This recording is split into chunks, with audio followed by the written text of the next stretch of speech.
Sir बोला sir. शांत. Vande Bharat train ही नवभारताची एक अनुपम भेट माननीय मोदीजींनी आपल्याला दिलेली आहे. जगातल्या विकसित राष्ट्रांमध्ये जशा ट्रेन आहेत तशा प्रकारची ही वंदे भारत ट्रेन आहे. आणि आज मी याच ट्रेननी मुंबईवरनं साईनगर शिर्डीला आलो. अतिशय उत्तम प्रवास झाला.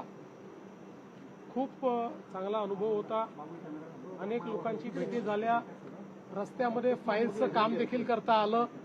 त्यामुळे मला आजचा प्रवास अत्यंत लाभदायी वाटला. तुम्ही अनेकदा आव्हान करतायत मात्र स्वतः देखील त्याचं अनुकरण करतायत. काय वाटतं तुम्हाला सगळ्यांना? असं आहे की जेवढं अनुकरण करता येईल तेवढं प्रत्येकाने केलं पाहिजे. माझाही हा प्रयत्न आहे की जिथे जिथे शक्य आहे त्या त्या ठिकाणी आपण माननीय प्रधानमंत्री मोदयांनी जे काही आव्हान केलं आहे त्या आव्हाना अनुरूप आपण काम करावं. कारण आपण केलं तर लोकांना देखील करण्याची एक इच्छा तयार होते. तोच माझा प्रयत्न आहे. भक्ती पाठोपाठ कुठेतरी महाराष्ट्राच्या ग्रामीण भागामध्ये पेट्रोल डिझेल मिळत नाहीये. आमदार आहेत आणि कुठेतरी या संदर्भात मी कालच सगळ्या जिल्हाधिकाऱ्यांना आणि विभागीय आयुक्तांना सूचना केलेल्या आहेत.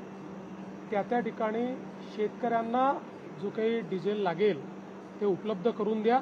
पण शेतकऱ्यांच्या नावाखाली जर कोणी साठेबाजी करत असेल तर त्याच्यावरही लक्ष ठेवा. कारण काही भागांमध्ये अचानक 20 ते 30% डिझेलचं मागणी, पेट्रोलची मागणी वाढल्याचं दिसतंय. त्यामुळे दरवर्षी आपल्याला किती लागतं याची आपल्याला माहिती आहे.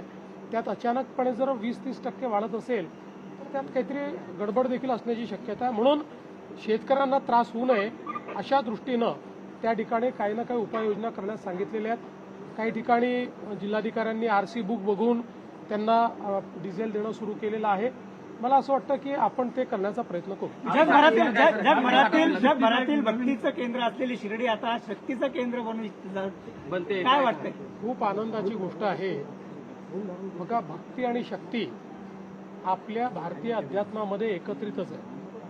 आणि आपण सगळे भक्ती आणि शक्तीचे उपासक आहोत. त्यामुळे शांतता तेच प्रस्थापित करू शकतात जे शक्तिमान असतात. दुर्बल व्यक्ती कधी शांतता प्रस्थापित करू शकत नाही. त्यामुळे आपण जर शक्तिमान असलो तर आपण जगाला साईंचा श्रद्धा आणि सबुरीचा संदेश शिकवू शकतो.